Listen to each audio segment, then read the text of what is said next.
এই ঠান্ডার মরশুমে অনেককেই দেখছি পাহাড়ে যাচ্ছে, পাহাড়ে গিয়ে ম্যাগি খেয়ে ভিডিও আপলোড করছে, কিন্তু আমি তখন পাহাড়ে যেতে পারবো না, তাই ঘরেতেই অল্পের মধ্যে স্বাদ পূরণ করে নিচ্ছি। তো দেখো বড়মশা এখানে কেটে কুটে দিচ্ছিল, আর আমি কিন্তু যে পুরো ম্যাগিটাই বাটার দিয়ে করেছি, তাই এটাকে বলে বাটার। বাটারটা একটু গরম হতেই পেঁয়াজগুলোকে দিয়ে দিয়েছি, আর এখানে কাটাকুটির ফুল দায়িত্ব কিন্তু বড়মশাইরই ছিল।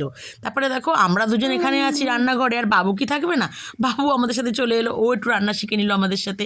আর দেখো এখানে আমরা লঙ্কাও দিয়ে দিয়েছিলাম। আমার বড়মশাই কিন্তু ঝাল খেতে খুব ভালোবাসে, আর এখন ওর খাওয়া দেখতে দেখতে আমিও শিখে গেছি খাওয়া।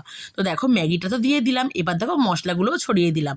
মশলাটাকে দিয়ে একটু এপিট ওপিট করে কড়াইতে তো প্রথমে বাটার দিয়েছি, বাট নাবানোর আগেও একটা কিউব বাটার কিন্তু এর মধ্যে দিয়ে দেবো, তাহলে কিন্তু বাটারের একটা স্মেল বেরোবে, খুব ভালো। তোমরাই দেখো বন্ধুরা ফাইনাল লুকটা কতটা ডিলিশিয়াস লাগছে, আর সত্যি কথা বলতে গেলে খেতেও কিন্তু ভালো হয়েছে।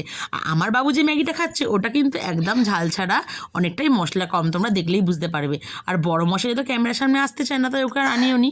আর সত্যি কথা বলতে গেলে খুব সুন্দর হয়েছিল ম্যাগিটা, টু ইয়াম।